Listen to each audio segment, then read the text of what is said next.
పంచాయతీలో అంతమందిని చితకబాదేస్తుంటే కొండల్ని పిండి చేస్తున్న భీముడు నీలో కనిపించాడు. ఏమండి, ఉంటే ఇంట్లో అతనన్నా ఉండాలి, లేదా మేమన్నా ఉండాలి. తేల్చుకోండి. రాక్క భద్రాచలం, నువ్వు చాలా గొప్పోడివిరా అని మా వాళ్ళందరూ అనుకున్న రోజునే మళ్ళీ ఈ గడ్డ మీద కాలు పెడతారు. అయితే ఏంటి ఇప్పుడు? ఆడి గుండె జబ్బొస్తే నేను డబ్బులు ఇయ్యాలా? మీరిచ్చేదే ఉంది బాబాయ్, మా పొలం ఉంది కదా, అది అమ్మి. ఆహా, అమ్మి డబ్బు ఒట్టుకుపోదామని వచ్చావన్నమాట. మా తల్లే, వాటాలు పనిచేయడానికి మీ 5 పూచు పుల్ల కూడా లేదు ఇక్కడ. మా అమ్మా నాన్న వాడిని డిగ్రీ దాకా చదివించారు, అది గుర్తుంచుకోండి. వాడు చదువుకున్నాడు కాబట్టే వాడికి 5 ఎకరాలు పంచారు, మీరు చదువుకోలేదు కాబట్టే మీకు 20 ఎకరాలు ఇచ్చారు. అయినా ఇవాళ వాడి ప్రాణం మీదకి వచ్చి అవసరమై వాడి పొలం వాడు అమ్ముకుంటానంటే మీరు అభ్యంతరం పెడతారేంటండి? అయినా వాడికి చదువు వచ్చింది, చదువుకున్నాడు, మీకు చదువు రాలేదు, చదువుకోలేదు. వాళ్ళు రాలిపోతాయి మరో మాట మాట్లాడే ఉంటే. నాకు చదువు రాక కాదు, ఆడి కోసం త్యాగం చేశా.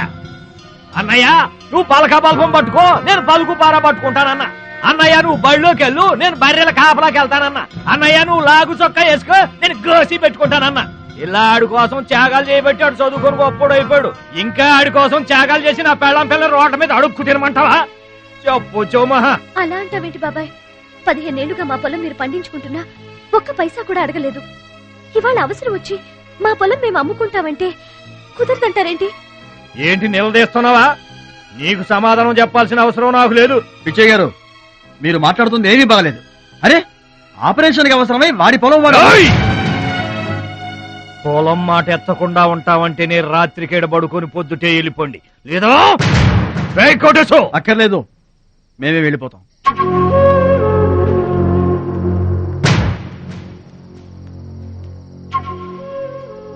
మీరేం బాధపడకండి, ఊరేం గొడ్డుపోలేదు.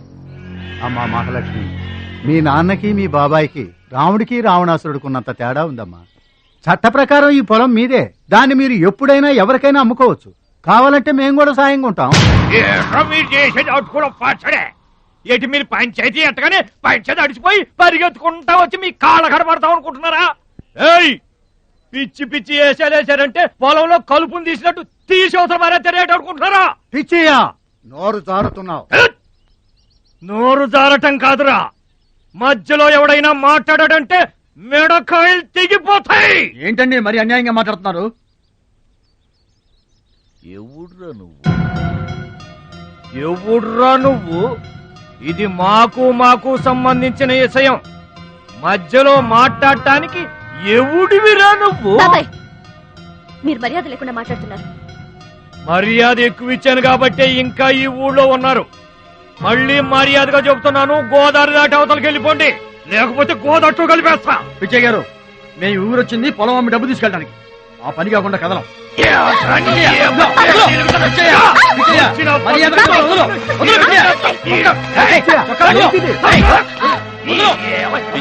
తప్పు చేస్తున్నావు. నువ్వెవరో చెప్పటానికి మనిషిని రా పశువా. నాన్న మీదే చేసుకుంటావరా?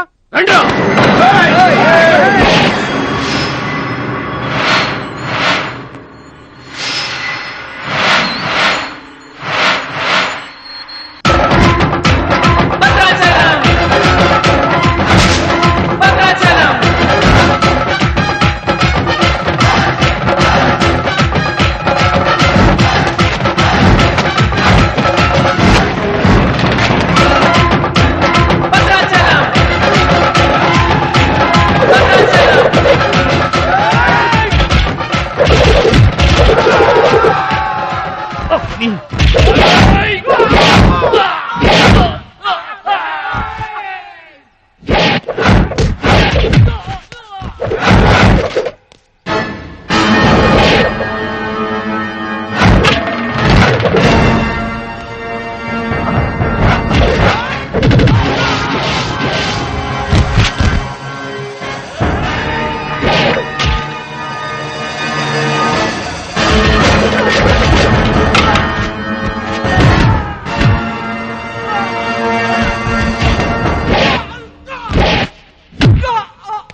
నాన్నగారికి కావాల్సిన మనిషి దొరికాడు.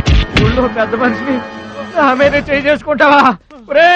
ఒరే భద్రాచలం, నీ అంతు చూస్తాను రే. చూసారులే పొండ్రా, మొదలే చూడలేదు, నా అంతేం చూస్తారు? ఇంత గొడవ జరిగిన తర్వాత ఇక మా పొలం ఎవరు కొంటారు? ఎవరూ కొనకపోతే నేను కొంటానమ్మా. చుబ్బలు కొంటావా? పిడి కావాలా నీకు? ఏది కావాలి? వారం తిరగకుండా మీ డబ్బులు మీ చేతిలో ఉంటాయి. ఉంటానండి. ప్రెసిడెంట్ గారు డబ్బిచ్చి నిన్నే హైదరాబాద్ పంపిస్తాన్నారయ్యా.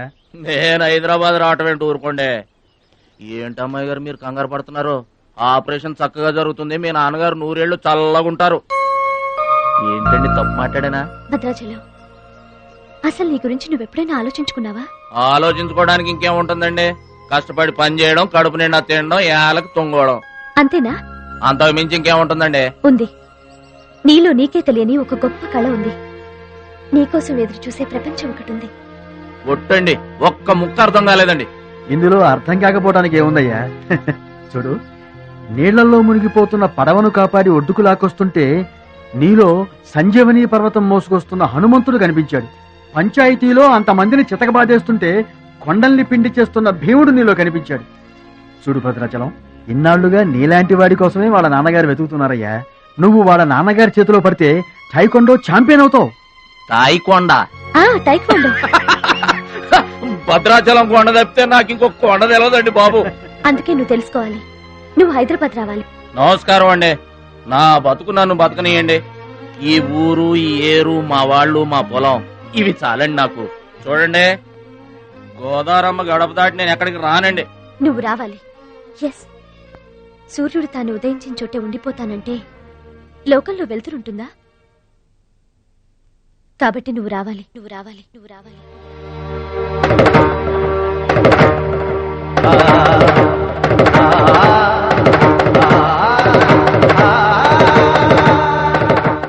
ఇదిగో, ఇది మా అడ్రస్ కార్డు. నువ్వు ఎప్పుడైనా రావచ్చు. ఏమా బయలుదేరదాం?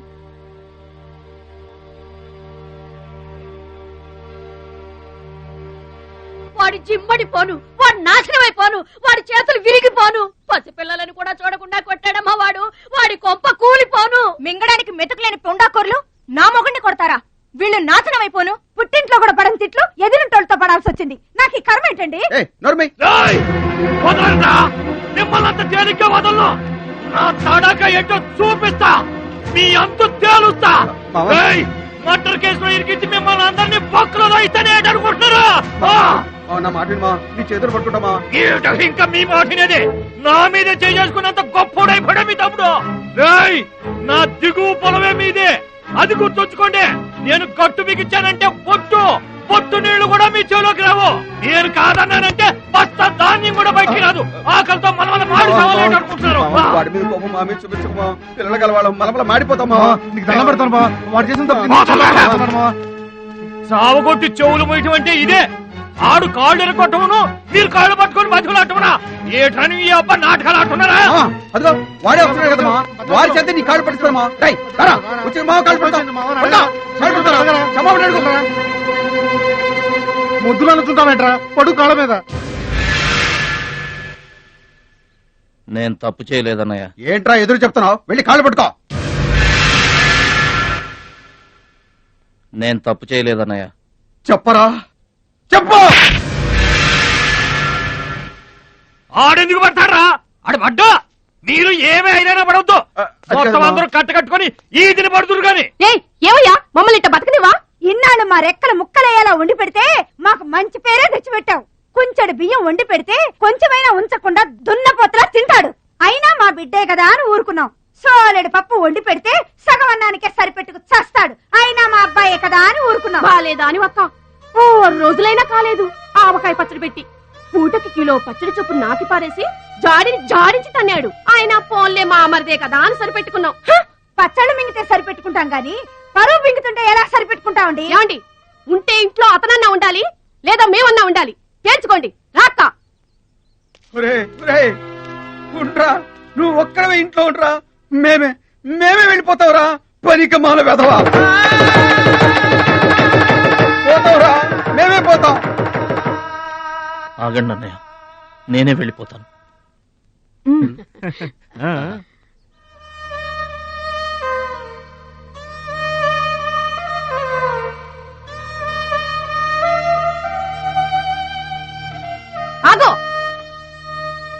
సూట్ లో ఏం తీసుకెళ్తున్నారో చూడండి.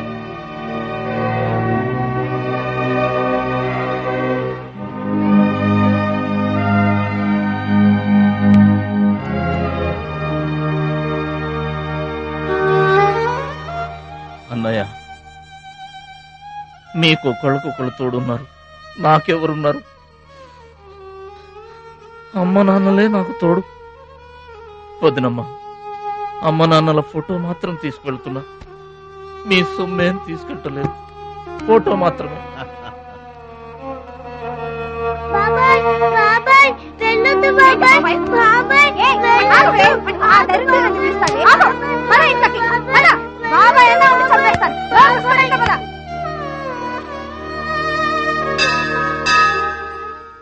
చిట్టమ్మా, నా కోసం ఎవ్వరూ రాకపోయినా నువ్వు వస్తావని నాకు తెలుసు, అందుకే ఇక్కడ కూర్చున్నా. ఎక్కడికి వెళ్తున్నావు చిన్నాన్న? పట్నానికమ్మా. నీ దగ్గర డబ్బులున్నాయా? నా దగ్గర డబ్బులు లేవమ్మా. పట్నం వెళ్తున్నానుగా, బోల్డ్ అని డబ్బులు తెచ్చిస్తా నీకు. ముందు వెళ్ళడానికి లేవు గాని వచ్చిన తర్వాత ఇస్తాడంట పెద్ద.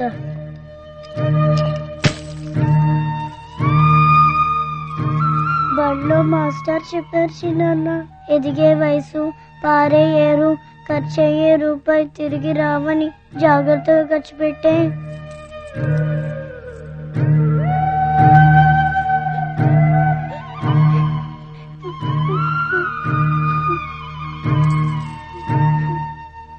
పట్నం నుండి నీకేం తీసుకురాను? మంచి పేరు తీసుకురా. ఈ ఊర్లో అందరు నేను మంచోడు అంటారుగా, అలాగే పట్నంలో కూడా అందరి చేత మంచివాడు అనిపించుకోవాలి. మా అమ్మ నాన్నలు కూడా నేను చాలా మంచివాడు అనాలి, సరేనా? గేదె పాలంత స్వచ్ఛమైన మనసు అనేది నీకంతా మంచి జరిగింది. మంచోడికి లోకంలో అంతా మంచి జరుగుద్ది, నీకేం భయం లేదు. నీకు అక్కడ ఏ ఇబ్బంది వచ్చినా వెనక ముందు చూడకుండా వచ్చేసేయ్. నువ్వు చేసే కష్టానికి ఎక్కడైనా కళ్ళకద్దుకుని పళ్ళలో పెట్టుకుంటారు భద్రాచలం. ఇదిగో డబ్బు. వద్దండి. ఉంచరా, మా దగ్గర మొహమాటమేంట్రా? ఉంచు.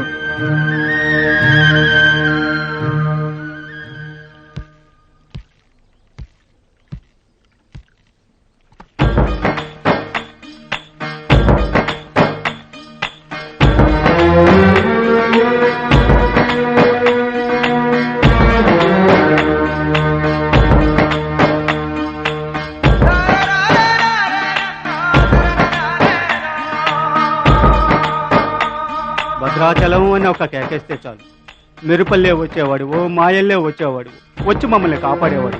ఇప్పుడు మేము ఎవరిని కేకేయాలయ్యా? ఆ కళ్ళంటే నీళ్ళేంటయ్యా? పల్లెను వదిలి వెళుతుంటే తల్లిని వదిలి వెళుతున్నట్టుంది.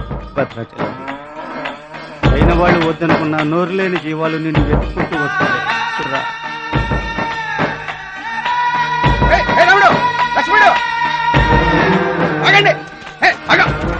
రాముడు, లక్ష్మణుడు, బాబాయ్.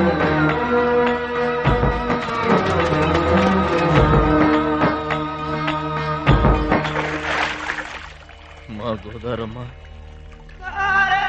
పుట్టి బుద్ధెరిగిన తర్వాత మొట్టమొదటిసారిగా ఊరు దాటి వెళుతున్నా. అయిన వాళ్లే అవమానించారు, పనికి మాలిన వాడినన్న పేరు మోసుకు వెళ్తున్నా. రే భద్రాచలం, నువ్వు చాలా గొప్పోడివిరా అని మా వాళ్ళందరూ అనుకున్న రోజునే మళ్ళీ ఈ గడ్డ మీద కాలు పెడతా. అప్పుడే ఈ నీళ్లు మళ్ళీ తాగుతా. దీవించమ్మా.